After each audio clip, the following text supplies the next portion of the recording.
This is the Wags and Fresh podcast. We're coming in on 13. Lucky number 13, or is it unlucky number 13? I guess it depends on what if you it's believe. Your lucky number. Yeah, right. If it's your lucky number, how you look at luck, which, actually just a few minutes ago you asked me why I said that we should do the episode about luck, and what specifically came up. And for me, it was just the number 13 and how people perceive these things as, somehow having magical powers over you because of the idea of luck, bad luck, good luck, whatever it is. And 13 obviously has this, connotation that it's bad luck to have 13. I don't know which player it was, but I just recently in football, I think somebody is wearing that number almost like in spite of it all? In spite of it all. Yeah, and I was like, I like this kid. I think it might be that kid from Clemson that's the quarterback. I'm not sure. That's cool. Yeah, but I'm not 100% sure. But yeah, that was a motivation for sure on this. And for me, I mean, this is one of the topics that I love talking about because it really is a dividing line when you look at the different types of people that are out there, right? On how you view the world is how you view this word, right? You can really strip people or put people in different categories on how they view their life and how they view this word. So, is it happening to you, or are you a part of it? Correct. That's exactly it right there. Yeah. Are you participating in that or not? And if you want to talk about maybe the hat you have here and how... So I thought we'd play a game called Luck of the Draw. So I just wrote a bunch of things and folded them up into pieces of paper.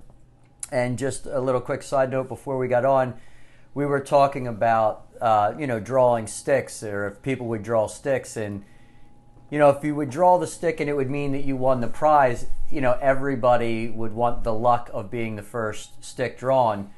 But there are those other things maybe you see in a movie where something has to happen that nobody wants to do, so they draw straws to see who's going to do it. And, thinking about that, we didn't talk about this part, but there are some people who, in those movies would stack the deck so they went. They're that kind of person. Sure. But for the other people who are hoping they don't get picked, being picked first would be bad in that situation. Sure. So whatever the case may be, it was the first stick drawn. However, the luck, even though that's the same position, the same stick, and the same drawing, the luck is changed by the situation. Well, and even before we get into the drawing this and see where that takes us, when you said you wanted to put some things into a hat and we'd pull from it, I thought it was a whole interesting concept because of, if you want to talk about how you treat that sort of message you get from a something like an exercise like this, and then what I told you was I don't even read fortune cookies. Like, I so much don't believe that luck or these information things that we get have anything to do with what happens, that even though we both philosophically believe what luck is or isn't, we kind of look at it differently, right? Yeah. You look at it like, well, any piece of information that you get is part of the process of how you then create your own luck, if you will.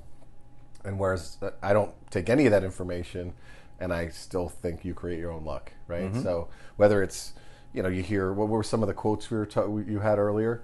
You had some stuff from Thomas Jefferson, but the one thing that we hear all the time is that, luck is a for me, it's almost like a formula, right? Where opportunity and preparedness equals luck. And what I mean by that is that if you're not prepared or you don't seize the opportunity, you have then defined bad luck. If you are prepared and you seize the opportunity, you have good luck, right? And I think a scary thing about luck that just hit me right between the eyes is it takes the process out of the equation. Because luck is a result-oriented comment. Correct. And that's very scary. It is, because if that's all you're worried about is results and hoping that, to your point, life happens to you and that luck happens to you, then the probability of it being good diminishes completely.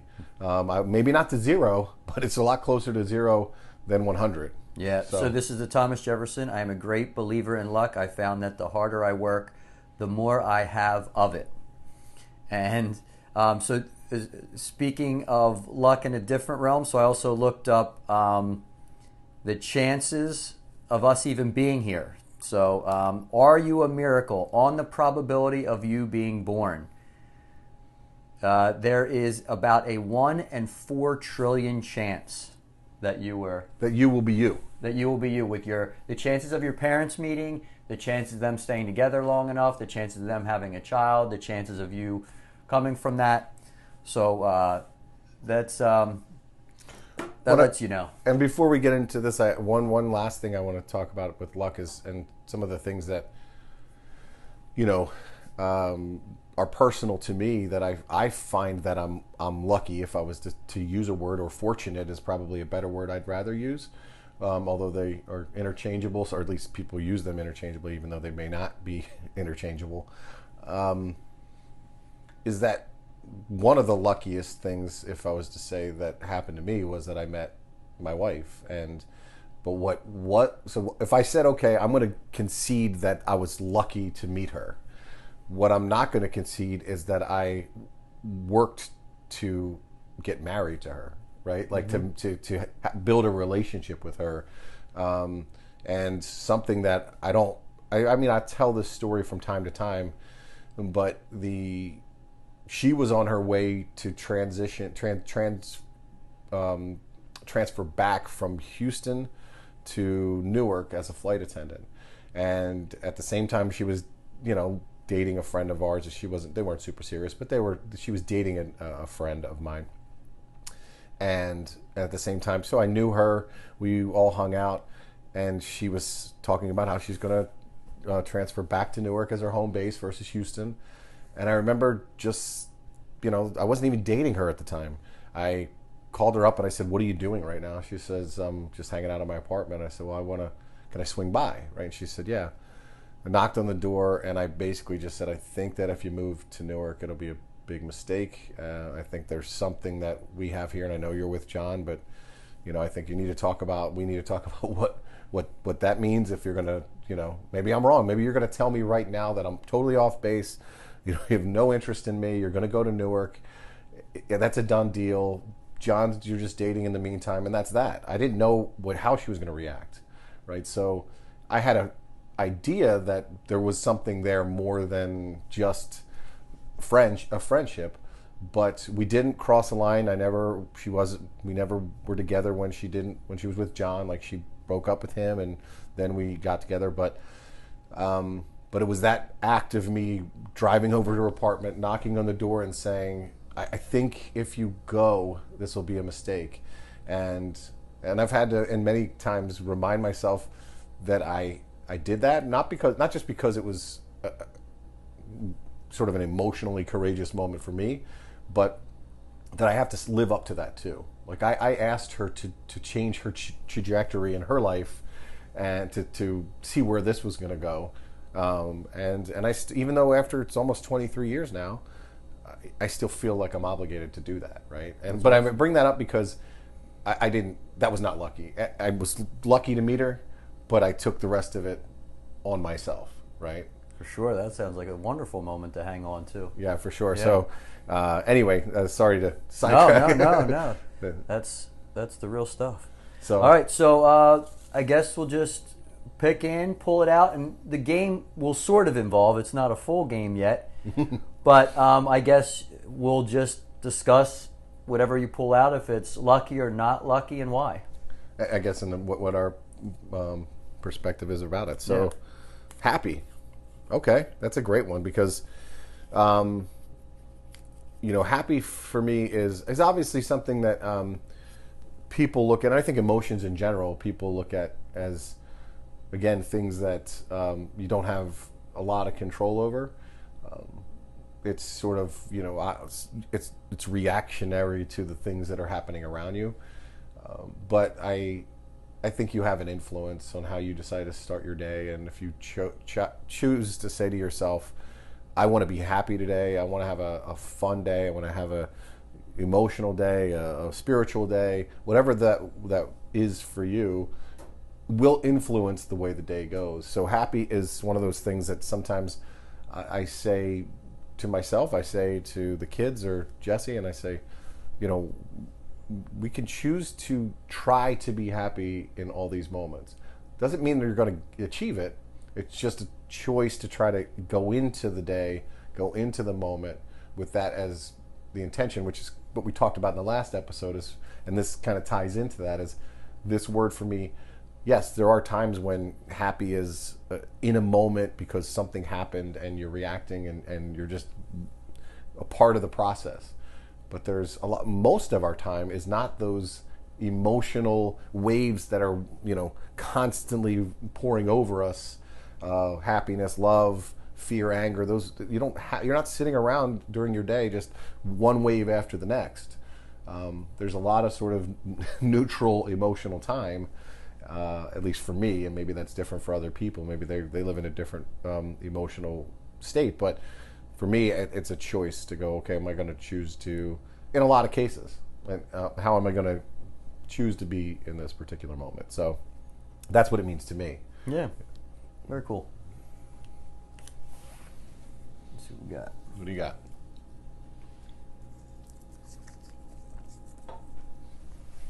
Lose relationships. So lose relationships. I guess that could go either way. I don't think luck would have anything to do with it. I guess there's a chance it could, because sometimes I guess there's relationships you don't end that need to end, and they end for you. Right. Which could be to your benefit, or it could create a new relationship. Right.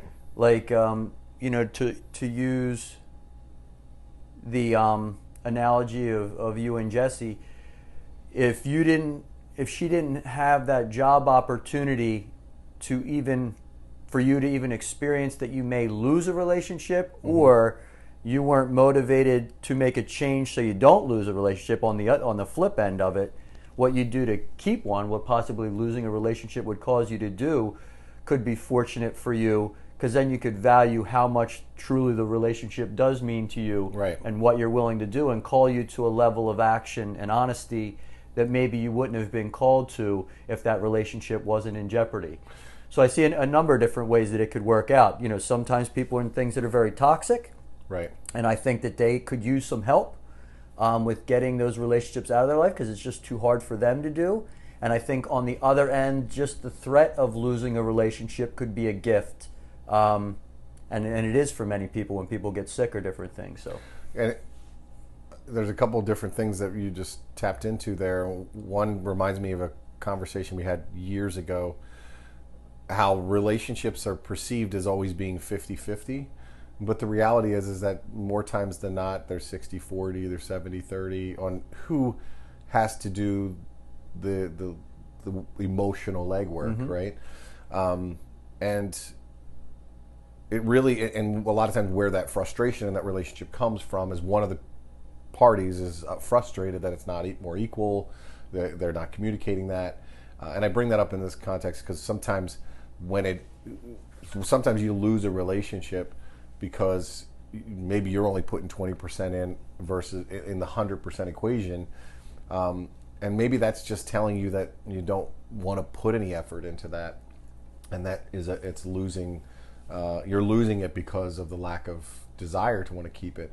But the other thing you tapped into, referencing the story that I told, is that I did lose a relationship in that situation, which was John. I lost that relationship with him, and then we ended up moving into the same exact neighborhood that he bought a house in 2 years ago, because we had gotten married, moved to New Jersey for 3 years, moved back to Houston, and found this neighborhood that he happened to live in. And for those of you who don't know, Houston isn't small, right? No, yeah, it's a pretty large geographical space, and we chose this neighborhood.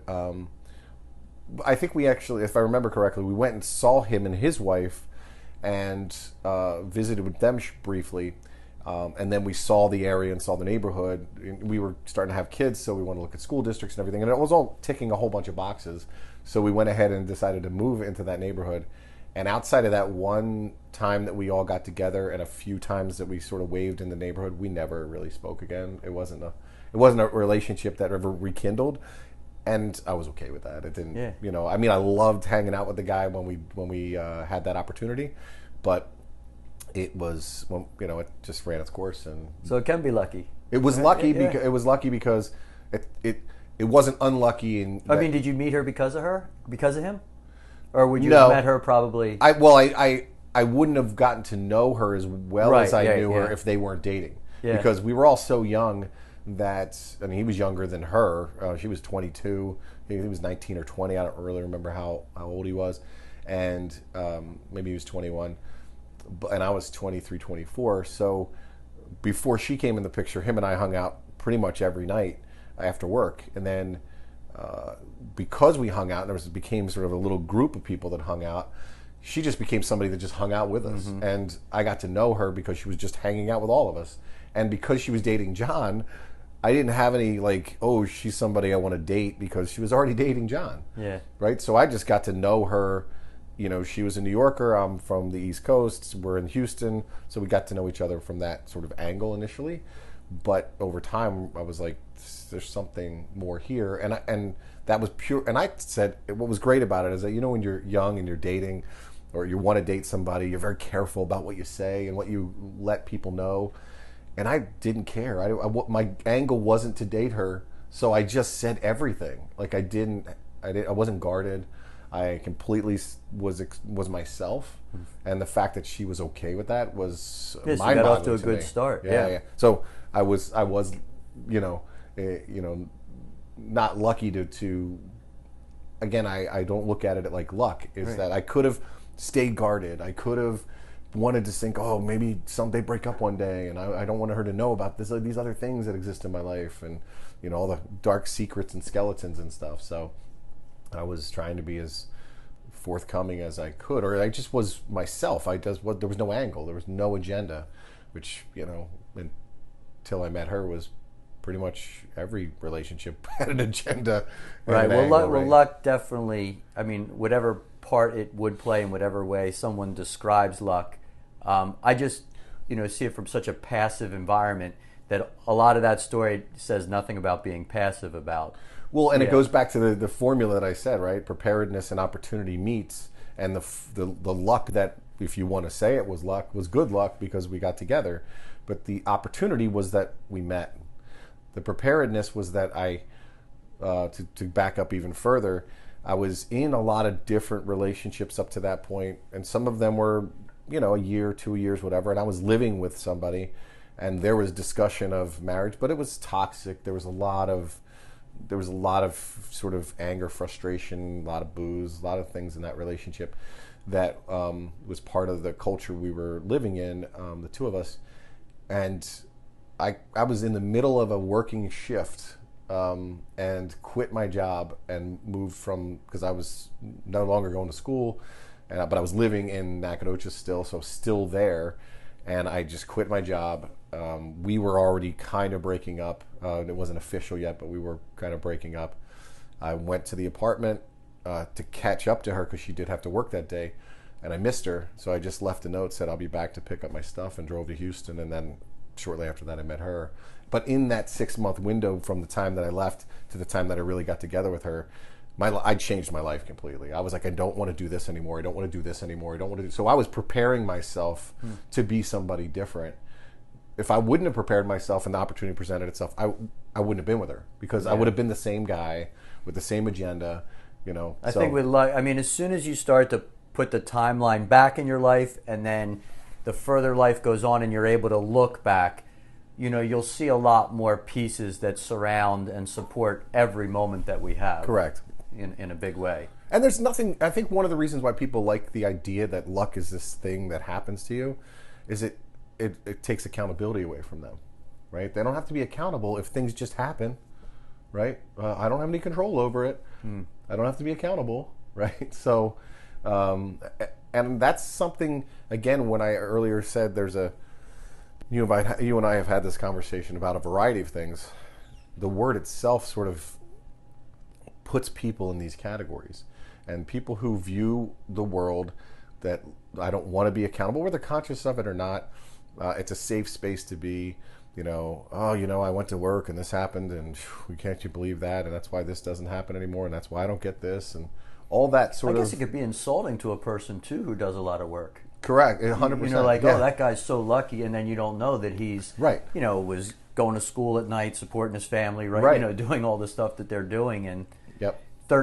30 years later, Right. You're so lucky that you had that opportunity, and you're like, now, I think that the more you work into it, and the older you get, and the more mature you get, the more you realize that person just is never going to get it. So to get angry at that person is really a waste of time, because they just, again, for me, that if I said this, we did a survey and went up and down the block today, and asked somebody how they were to define luck, or even just say, do you contribute to life, or does life happen to you, or however we would word the survey, we would find that more times than not, the people who believe that luck was this real thing probably had a lot of things that they viewed bad that happened to them, because they don't contribute to wanting to change that luck in a way that actually does give you better opportunities.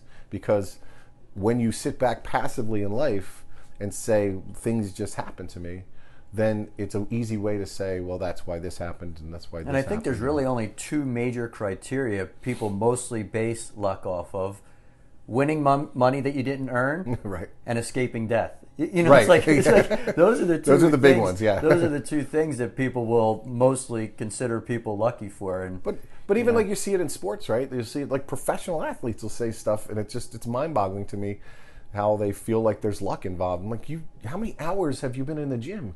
How many years have you been playing the sport? There's very little luck on how these things work out. I'm not trying to dismiss that there isn't situations where if a ball bounces this way versus that way, then that was luckier for one team than another. But to then take a fumble that happened on the football field and turn it into a touchdown still requires more effort and preparedness and opportunity to turn it into good luck, because just because you recovered a fumble doesn't mean you scored a touchdown. And there's another 58 minutes and 20 seconds right. to the game. Exactly. There's still a whole bunch of stuff that goes on. And what was starting to reference is that there is this, consistency amongst both the people, and all the quotes that you have, and the people that look at life with this word and see it as an opportunity to turn it into good luck, versus the people who see it as a happenstance thing, and then the result defines it as good or bad, versus the process being a contributing factor on what the result is.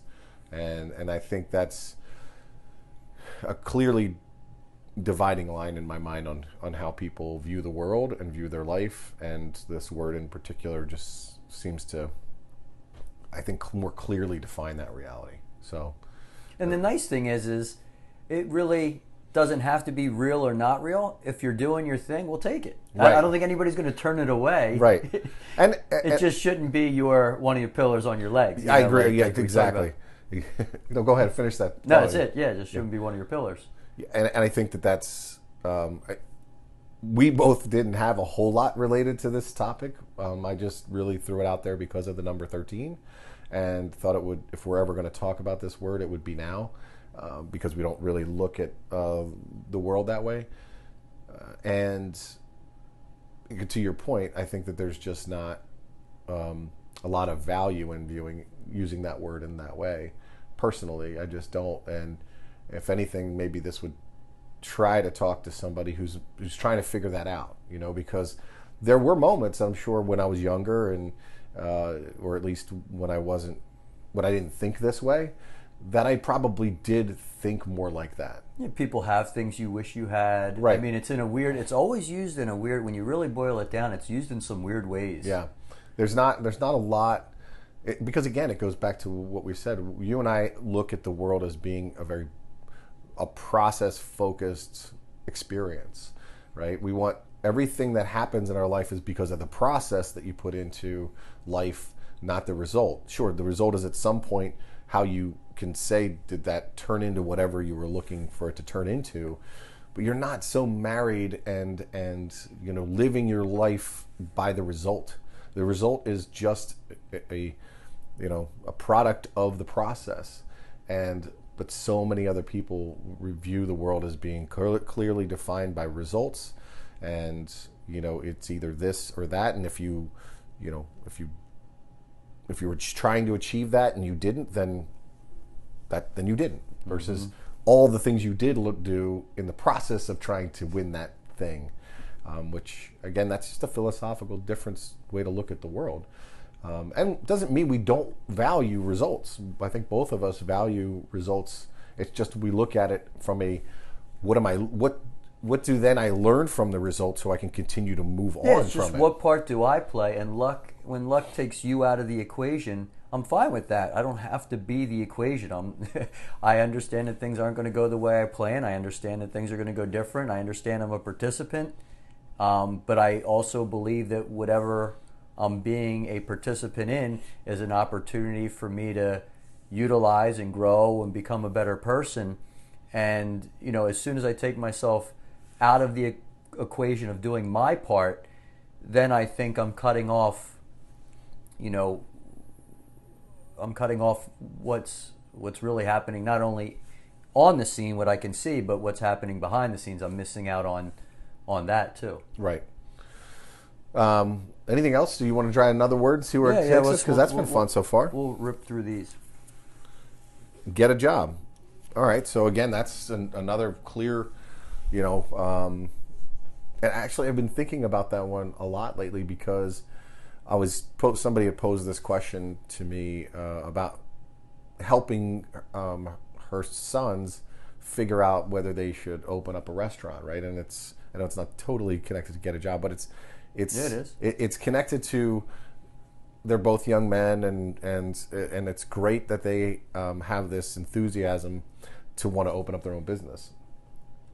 But we've watched enough Gary Vee to know that there is value and to saying, okay, for a decade I'm just going to put my head down and just grind it out. So she has asked me at some point to sit down with her and her sons to give them advice on that, and I've been thinking about it a lot. And my advice to them is going to be very clear, which is one of the sons is a chef, and the other one is interested in just being an entrepreneur. So I would say, okay, then you need to go, as the chef, need to go find a place that you can get a job, a good place. You can learn all things that's related to being a chef and being the greatest chef you can be, whether it's a decade or 5 years or 15 years or whatever that time frame needs to be. And then you, the brother, need to go work for some sort of massive corporation, McDonald's, the Darden restaurant family, work for a restaurant chain that you can get into management and get into their management program, and you can learn everything that is related to the front of the house, because the chef's going to manage the back of the house. And that way, when you get into, Mackenzie's given us a nice visit. When you get into that opportunity, you now have the preparedness that you need to be successful. The other option that you have is that you're both in your 20s and you don't know what you don't know, and there is value to that too. And you might have enough enthusiasm that gets you through the challenging parts. And so you just have to define, what do you want from this?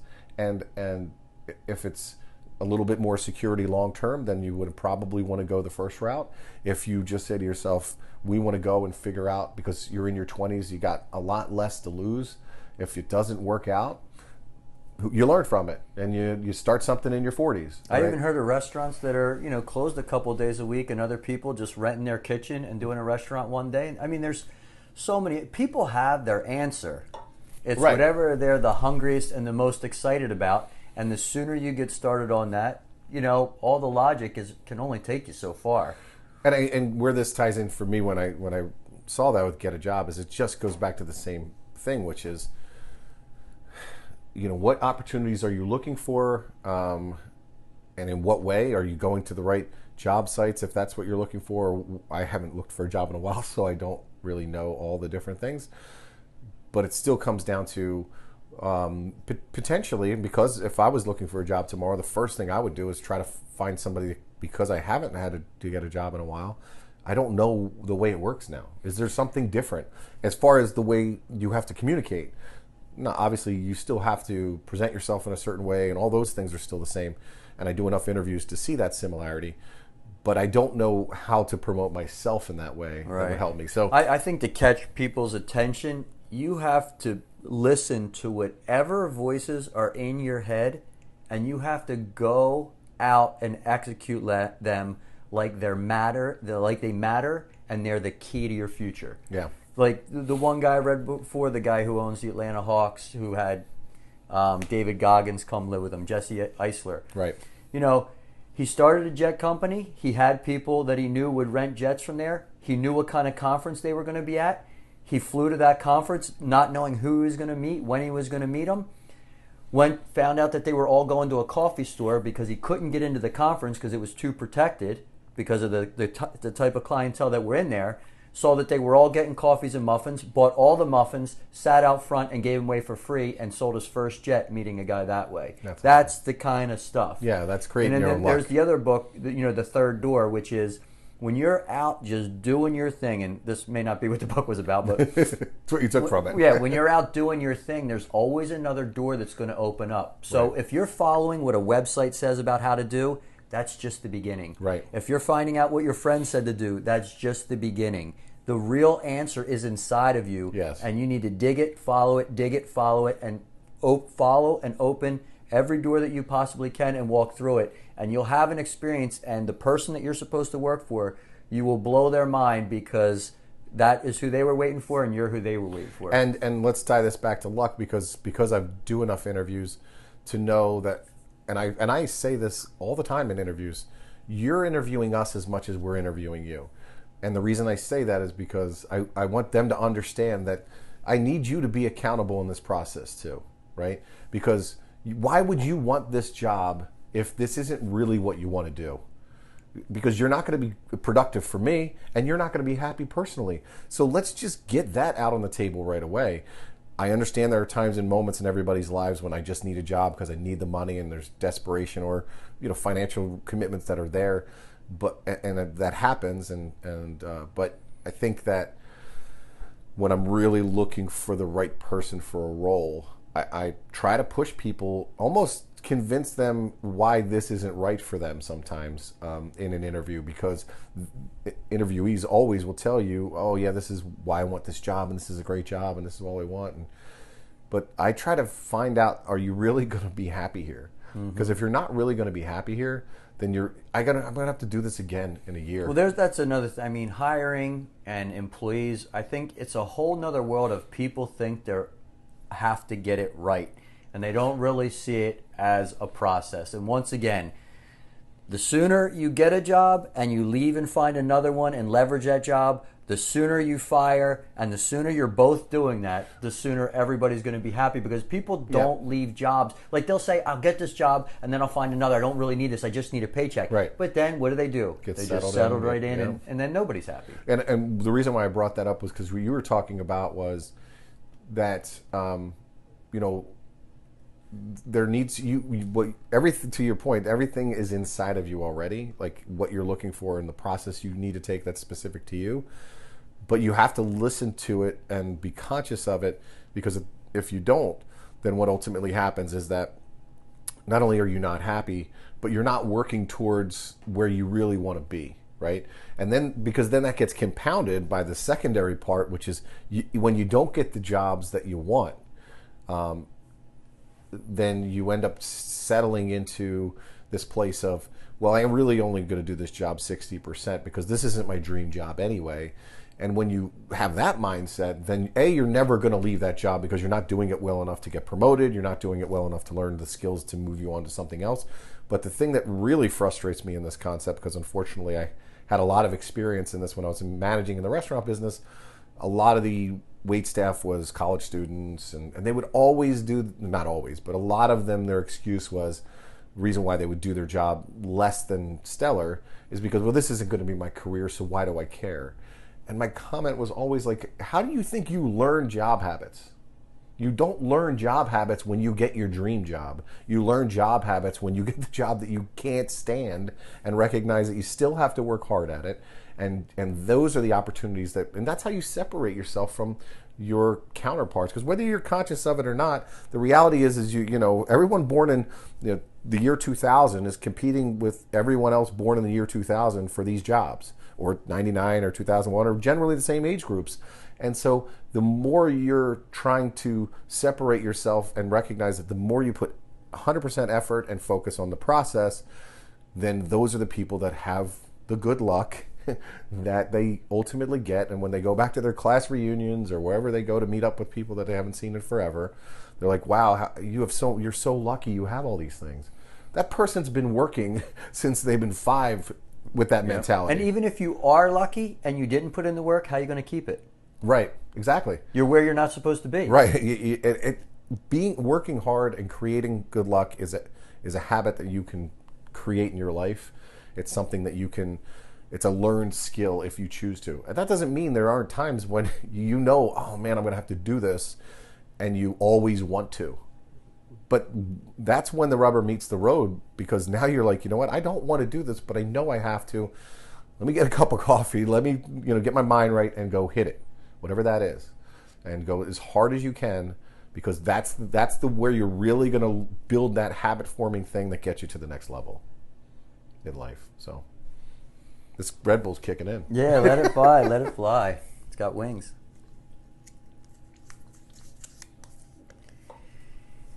Keep your job from lying, but your family knows it. So, like somebody would say, "Oh man, you're, so you have, I guess, whatever a situation, you have a chance to keep your job. You'd be lucky to keep it because of your bills, X, Y, and Z, or, you got caught up. Let's make it a situation that it's not even your fault. So really, you're lying to protect yourself from something that wasn't your fault, to keep a job for your family, or you go with the truth. And so would you be lucky to lose your job, or luckier to lose your integrity? Right.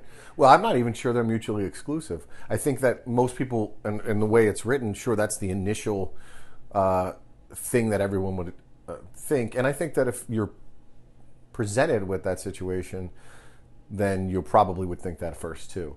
It would go into the unlucky category. Right, for sure. Yeah.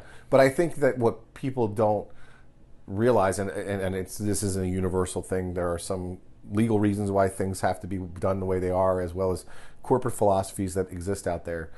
But I can tell you from my experience, more times than not, you're willing to work and find a way to keep a person who's honest about something, unless, again, if there's some massive legal thing or something that's above and beyond your control to continue to keep that employee. But if it's something that's manageable and correctable and fixable and trainable, you want to keep the employee that's honest. You don't want to keep the one that is dishonest, or because at some point that may still come out, even if the storm is past and there's no ramifications anymore. Now at some point maybe somebody already knows or finds out, and then you're at some point tainted with that, and you're obviously already internally tainted, right? Your family sees you a certain way, you see yourself a certain way, and so you're going to be tainted that way regardless, and potentially even tainted at work, because even if nobody really finds out, or they find out after the fact and nothing happens, now you're stuck, because now that you're the person that no one can trust. And I think also one of the problems with luck and unluck is that it assumes that there's a randomness to everything. So how many people get in a car accident and miss a flight that a plane goes down? Or how many people lose this job and another job becomes available? Or, like you said, somebody from the company really knows what happened, had to make a decision because a corporate starts their own company and knows who they're going to call because they have somebody they can trust. For sure. So it's to have everything. I don't live in a random world, so it's very hard. Right. I see, if that's the way things are going down, I'm going to do my best to go the honest route and try to avoid any of the dangling carrots about how it would still provide for my family and all these other things that you could build a wonderful story around. And, just that's what I'm going to ride, because that's who I am. And no matter how much unhappiness or frustration or bills that would come along with losing a job, you have to go with who you are. Sure. And that goes back to the part you were talking about, whereas you have to be doing what's connected to you from the inside, right? And how you approach these things. Because if you have that integrity and you do the right thing for your family, the right thing being honest, not the right thing being financial, the long term has, will, and I just don't see a lot of examples of the honest person ends up getting kicked in the legs, consistently. There's just too many upsides and too many people that are connected to you that would see that value and look to help you in whatever way that is, whether that's short term with, hey, we'll grab some food for you or whatever while you're looking for a job, or there'll be plenty of people that'll be around that support you in that short term struggle to find a new job. But there'll also be all these other people that, if they know that or find that out about you, or when they're interviewing you, because they'll ask you, hey, why did you leave your last job? And if you, again, there's times when you can or cannot talk about those things, but if you have the ability to say, I was honest about this situation. As a matter of fact, I hired somebody recently who told me, and it was a questionable thing on whether what they did was conscious or unconscious, right? But at least the person told me in the interview. Like, I got let go by this company because I thought I was supposed to do it this way. They told me, no, that's not, up to and including that was considered, because it had to do with like expenses or something. So they considered it almost like fraud versus it being done a different way. And so they let this person go. And he didn't have to tell me that story at all. Mm-hmm. He could have made something up and said, yeah, I just didn't like the corporation anymore, or they were going in a different direction, or he could have completely not even brought that up. Right, so I ended up hiring him because I thought, okay, well, this person's trying to learn from some stuff, and made an honest decision, or at least he was honest about the mistake he made. Mm-hmm. Whether he had malice in that will flush itself out anyway when he works with me. So mm-hmm. that'll come to the forefront. So it was interesting that got pulled, because actually, until you just brought it up, I mm-hmm. forgot that I hired somebody that was dishonest in that. All right, last one for me is lose job. A lot of job stuff. Yeah, I mean, well, the first thing I feel like is that nobody that I've ever, let me rephrase that. There was one person that I let go that still lingers on me, that I let them go without complete, like they always put themselves there, right? The person that you let go always puts themselves there, and we give them every opportunity to fix the problems and tell them what their problems are within the job that they have. There was only one situation that I had that wasn't like that, and like I said, it still bothers me, but I knew that the long-term decision was that it was going to play itself out, where at some point he was going to be sitting there. We were just in a situation as a company where we were going to invest a lot of money in all of our employees, and this investment we knew was not going to be something that he was going to be able to handle. It was a technology thing, and he struggled with technology. So we knew at some point we're going to be sitting with him 6 months from now, a year from now, saying, you can't do this. And so we made a conscious decision early and said, let's move on now. So that was the only person that I ever really let go, that they hadn't yet done everything to get them there, get themselves there. But how many people do you know of, speaking of losing jobs, that you know their story after they left? A few.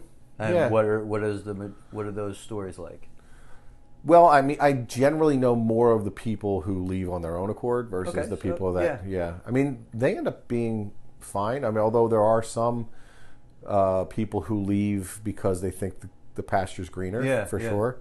And then they, and that sometimes you don't know what you don't have until you don't have it anymore. And for them. So let's talk about happiness though. What is better, to be somewhere that it's greener and wish you were somewhere else, or go somewhere else and find out? Well, unfortunately for some of those people, and some of them made the right decision for themselves, whether even if they verbalize at some point that, oh, I really miss working for you guys because it was a different type of company, and I'm just working for this big corporate conglomerate. But they're still there, right? They're still taking the paycheck that it provides them. That it was one of the drivers in the leaving in the first place. So because they were like, somebody dangled some money and they were like, oh, I want to go get that, and that's fair enough. So if it was truly that I wish I was back with you guys, then you could make a different choice. You could then say, well, then I'd rather prefer having that lifestyle or that type of culture versus this money. So, and there are some people that exist like that. Have been people that we have brought back because they've gone off and done whatever they wanted to do, and then maybe you just learn something about yourself. Like, maybe I just need to learn how to be happier. Yeah, or, because there's no job or no. I mean, how many people have that story? Yep. So where either they get all the, they keep chasing to fill that hole, and nothing brings them what they want, and maybe there becomes a point, hopefully sooner than later, that they recognize that it's an inside game.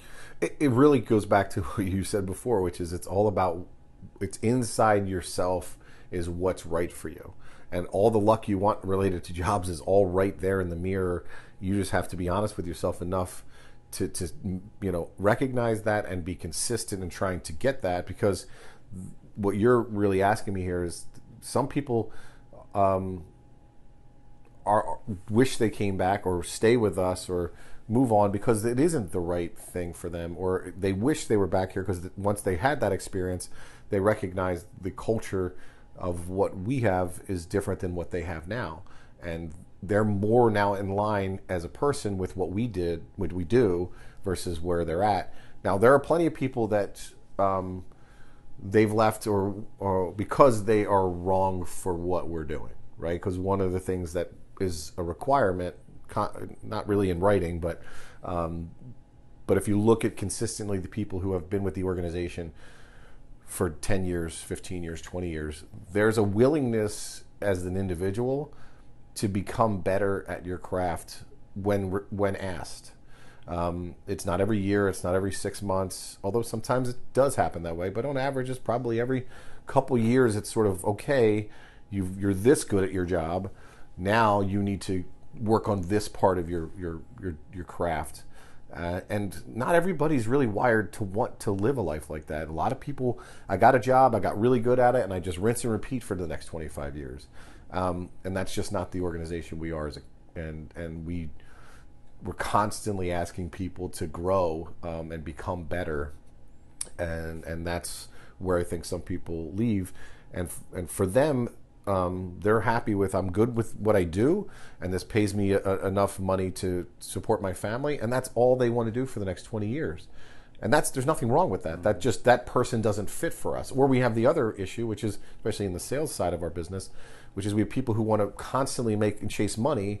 They're mercenaries. They basically looking just constantly for paydays, and they just jump every year, every 2 years to another company that they think is going to pay them better.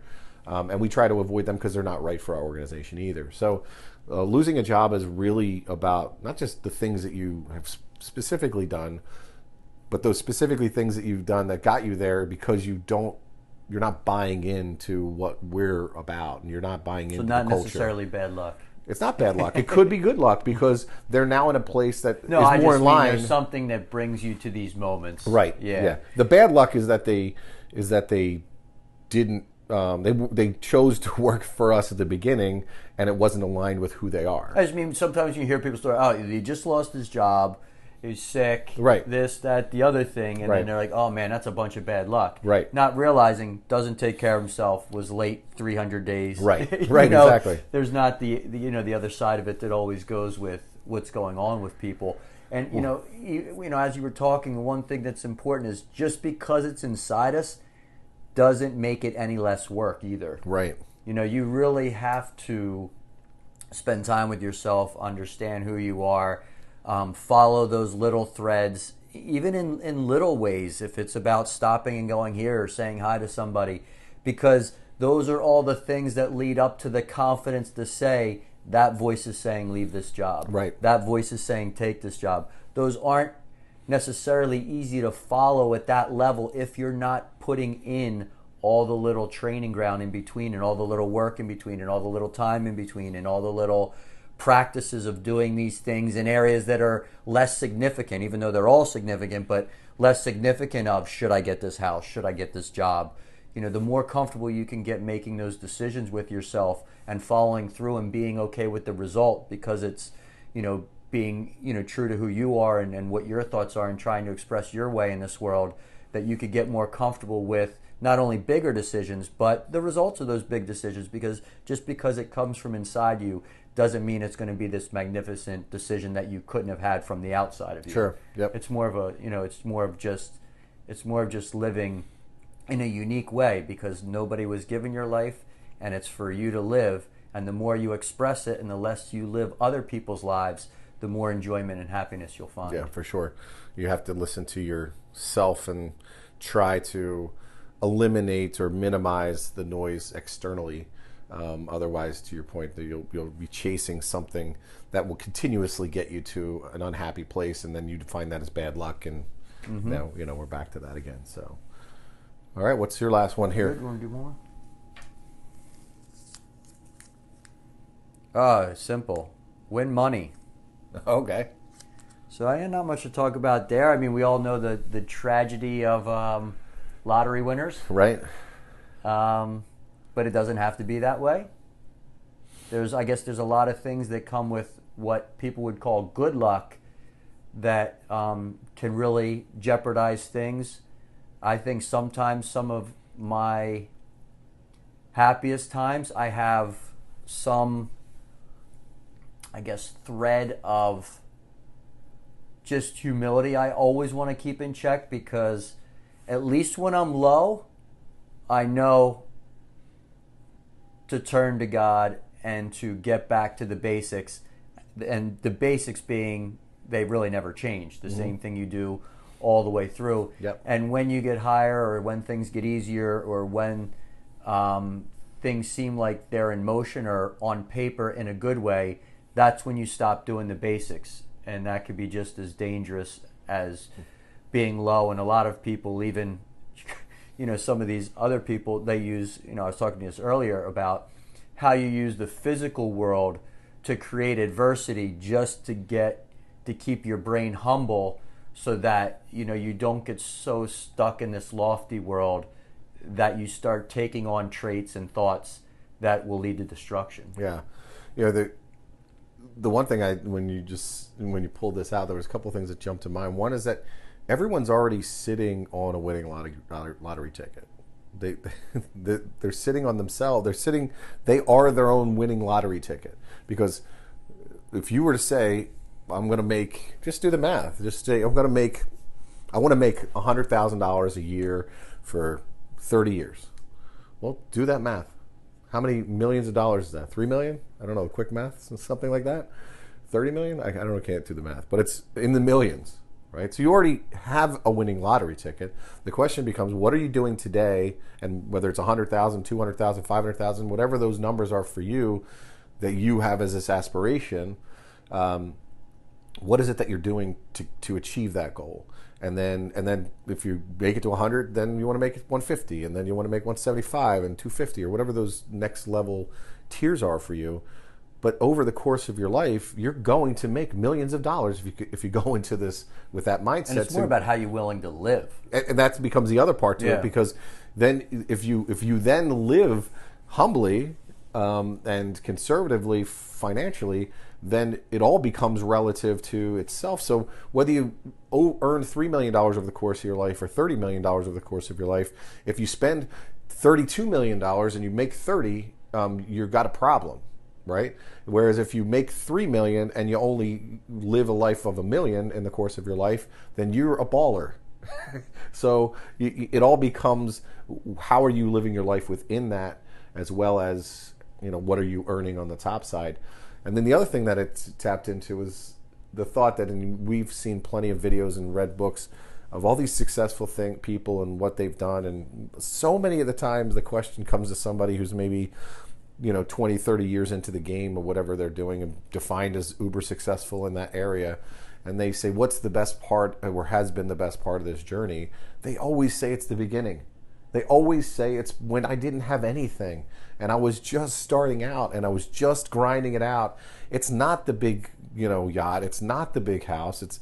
That's great, but that's not what they really loved about the last 30 years of their life. What was the most exciting time for them was when they were like, I don't have anything and I'm going to grind this out and get to that part. They even say that's the part that they're the most upset that they can't give to their kids. Yeah, because there's no way to instill that because their kids have been living a life that you can't simulate what they felt, whether it be whatever in that apartment with their mom with the 2 cans of soup for the week or whatever those wonderful stories are that people turn into just because they always say if you could have all this money or youth, which one you choose, and they always choose youth, always, because that they want that enthusiasm, they want that time and that opportunity to do that again. Maybe not exactly the same way or in the same field or whatever, but that's not what they're accumulating really materials is nothing for them. No. They know how to accumulate material. They can't accumulate time. Right, exactly. It's just so, and that's a process-driven mindset and not a result-driven mindset. And result-driven mindsets define things as good or bad luck. Period. And people who sit around and say, I either have this or I don't have this. This happened to me and it was good or bad. And it just becomes about this, I went here and this happened and this was the result and that's all you focus on, the result. Then that's going to more times than not lead you into this result-driven life that is always defined as good or bad, black or white, good or bad luck, whatever it is. And for those who choose to live a process-focused life, you recognize that there's going to be, good or bad results, and you're okay with that. How could you kill a word like opportunity? I know. How could you destroy such beautiful words? That. And we joke all the time. It doesn't, but. And there's a joke in corporate worlds. We always have this corporate speak, and there are no problems. There's just opportunities, and we spin all this language, but we spin it because that's the truth, right?